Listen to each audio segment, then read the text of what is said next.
de manera más firme, así lo digo, con la salvación de la vida en este planeta y la supervivencia de la especie humana en la Tierra, que está siendo amenazada precisamente por el sistema destructivo del capitalismo. Seufato Sopwanga dijo en la ONU en el año 2003, vivimos con el temor constante por los impactos adversos del cambio climático. Para una nación de atolones de coral, el aumento del nivel del mar y los fenómenos meteorológicos más severos se perfilan como una amenaza creciente para toda nuestra población. La amenaza es real y grave y no se diferencia de una forma lenta e insidiosa de terrorismo contra nosotros. Entonces él estaba hablando en nombre del pueblo de su país, Tuvalu, que puede convertirse en el primer estado miembro de la ONU en desaparecer por los efectos del cambio climático a mediano plazo. Para el año 2014, la ONU estimaba que 63 millones de personas vivían en pequeños estados insulares y destacaba la importancia que tienen en el debate mundial sobre el cambio climático sus voces. Esta semana, el Grupo Intergubernamental de Expertos sobre el Cambio Climático entregó un informe final sobre las más recientes investigaciones en torno a la materia. Este órgano de las Naciones Unidas se encarga de colectar y analizar miles de artículos que cada año se escriben sobre el cambio climático, además de contactar a cientos de científicos a lo largo y ancho del mundo para conocer las bases físicas del cambio climático, la adaptación, la vulnerabilidad y los impactos sobre la población de las distintas regiones, además de la mitigación del cambio climático. En una reunión efectuada en Corea del Sur, los científicos del mundo urgieron a los gobiernos y habitantes del planeta a disminuir sensiblemente la emisión de gases de efecto invernadero para llegar a la meta de 1,5 grados centígrados, establecida de manera flexible en el Acuerdo de París, que determina en su artículo 2 que los países se comprometan a mantener el aumento de la temperatura media mundial muy por debajo de los 2 grados centígrados con respecto a los niveles preindustriales, y también a proseguir los esfuerzos para limitar ese aumento de la temperatura a 1,5 grados centígrados con respecto a los niveles preindustriales, reconociendo que con ello se reduciría considerablemente los riesgos y los efectos del cambio climático. Hoy vamos a observar por qué llegar a los 2 grados centígrados dejó de ser una opción para la humanidad. El calentamiento global se define en este informe como un aumento en las temperaturas combinadas de la superficie de la Tierra y del mar en la superficie promediada de todo el mundo.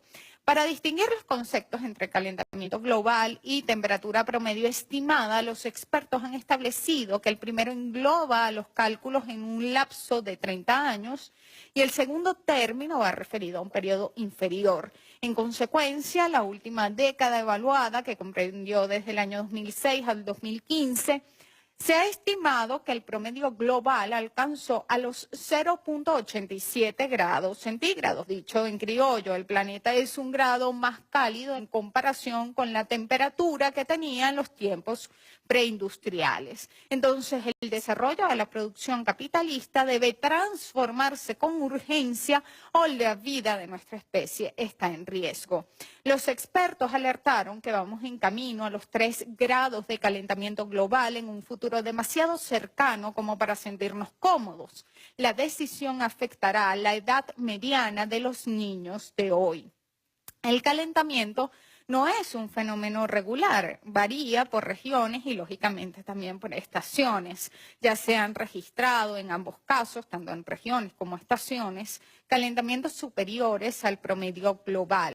De acuerdo con los cálculos, entre el 20 y el 40% de la población humana mundial vive en regiones que para la década de los años 2006 al 2015 ya habían experimentado un calentamiento superior a los 1,5 grados centígrados. Adicionalmente, no todos los países tienen las mismas condiciones financieras como para enfrentar los retos que implica la transformación tecnológica e industrial que les permita disminuir o generar una emisión negativa de gases contaminantes. De hecho, el informe reconoce que no existe un precedente histórico para la escala de las transiciones necesarias en particular de una manera social y económicamente sostenible. Resolver estos problemas de velocidad y escala requeriría del apoyo de las personas, las intervenciones del sector público y la cooperación del sector privado.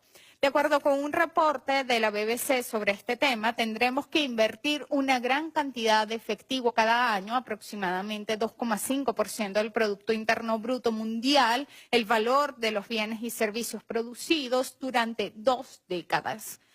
Cuando se plantea de ese modo, pues parece una enorme cantidad de dinero. Sin embargo, los países miembros de la OTAN realizan un aporte similar para actuar como el ejército global de los Estados Unidos. Bien valdría invertir esos recursos en el futuro. Para limitar el calentamiento a 1,5 grados centígrados se requiere un esfuerzo mundial y titánico para la eliminación de las emisiones de dióxido de carbono. Solo tenemos 12 años para evitar la catástrofe, ¿no? Y reducir el calentamiento global en 0,5 grados centígrados es la diferencia entre la vida y la muerte, o por lo menos así se puede leer en la página web de la ONU. Al momento de reunir, además, a 6.000 referencias citadas y de recibir los aportes de cientos de expertos que han constituido este documento que se va a convertir en la base de negociaciones para la conferencia sobre el cambio climático que se va a celebrar en Polonia. Limitar el calentamiento a 1,5 grados centígrados es posible según las leyes de la química y de la física, pero para ello se necesitan cambios sin precedentes. Esto lo dijo Jim Skea, copresidente del Grupo Intergubernamental de Expertos sobre el Cambio Climático. Existen diferentes métodos para disminuir y llevar esos valores a cero. Por ejemplo, la reforestación y la ejecución de procesos químicos que capturan el dióxido de carbono en la atmósfera y lo almacenan bajo tierra. Estos cambios deben sumarse a otros que se refieren más bien a sistemas de energía, o la forma en que gestionamos la tierra y también en el uso de los medios de transporte. La meta de 1,5 grados centígrados puede lograr que la población expuesta a estrés hídrico sea un 50% menor que si permitimos a que llegue a 2 grados. Una porción de personas menor se vería en vulnerabilidad por sequías que afecten la producción de alimentos, especialmente en países pobres. Los insectos, que son vitales para la polinización de los cultivos, y las plantas tienen casi el doble de probabilidades de perder la mitad de su hábitat a 2 grados en comparación con 1,5 grados centígrados. Los corales, que generan una biodiversidad de la que dependen muchos países para el consumo de alimentos o el turismo, morirían un 99% si se traspasa la barrera de los 3 grados centígrados, pero con la meta más baja las probabilidades de supervivencia se incrementan a más del 10%. Las pesqueras perderían 3 millones de toneladas a 2 grados, pero esta pérdida se podría reducir a la mitad si atendemos la señal de alarma a las que nos convocan a colocar como una barrera máxima el límite de 1,5 grados centígrados. Los riesgos de inundaciones también disminuirían al bajar la presión sobre los bloques de hielo. Los veranos sin hielo marino se verían cada 10 años si mantenemos esta meta de 2 grados, pero al disminuirla 0,5 grados, que es lo que proponen los científicos, cada 100 años va a ocurrir un verano sin hielo en esa región.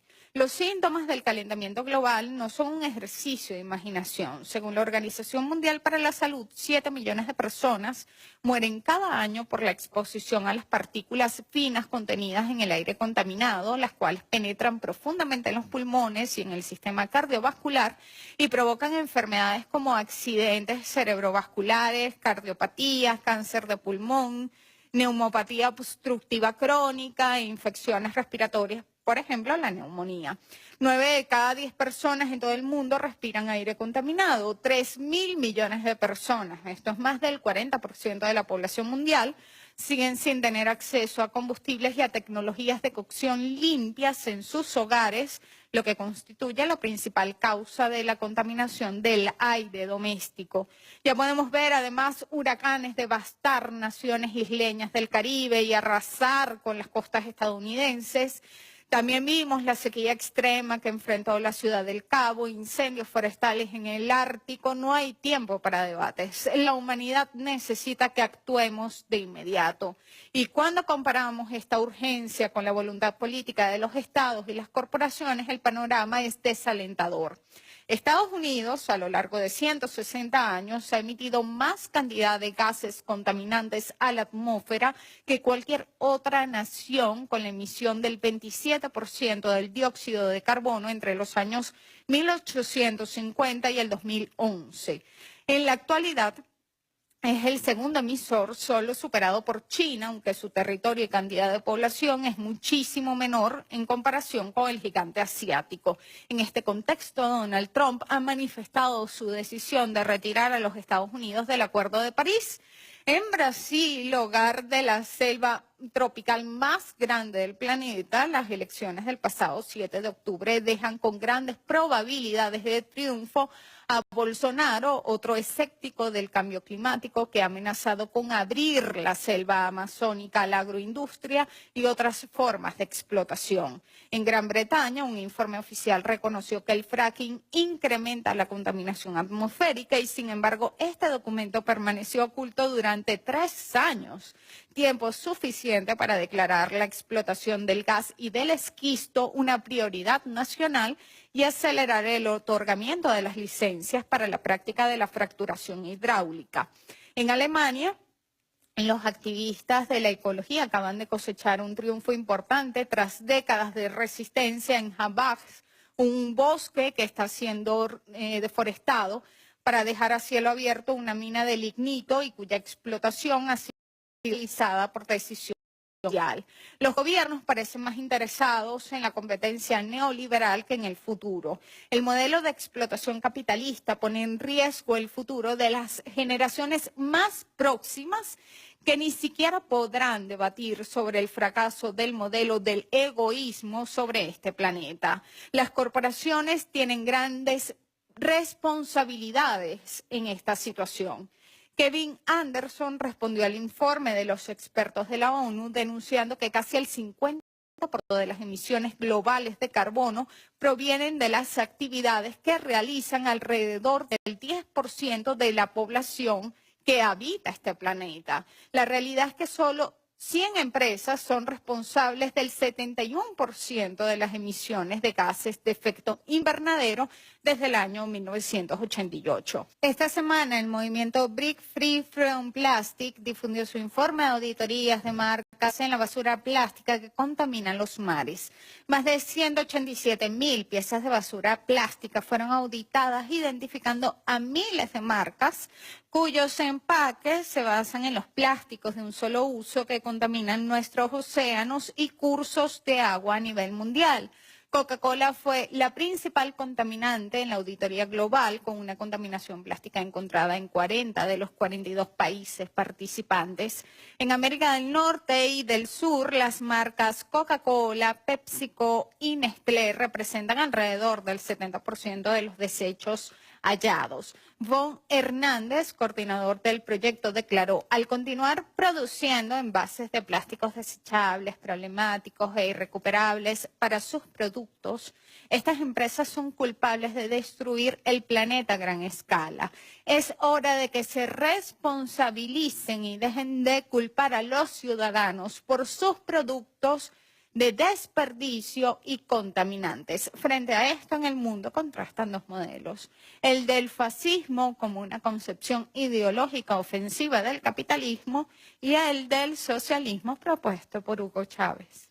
Este planeta tiene miles de millones de años y vivió este planeta miles de millones de años sin nosotros, la especie humana. Es decir, no le hacemos falta a nosotros para que él exista. Ahora nosotros sin la Tierra no vivimos. Y estamos destrozando la Pachamama, como dice Evo, como dicen nuestros hermanos aborígenes de Sudamérica. Seamos capaces de hacer de esta tierra no la tumba de la humanidad. Hagamos de esta tierra un cielo de vida, de paz y de hermandad para toda la humanidad, para la especie humana.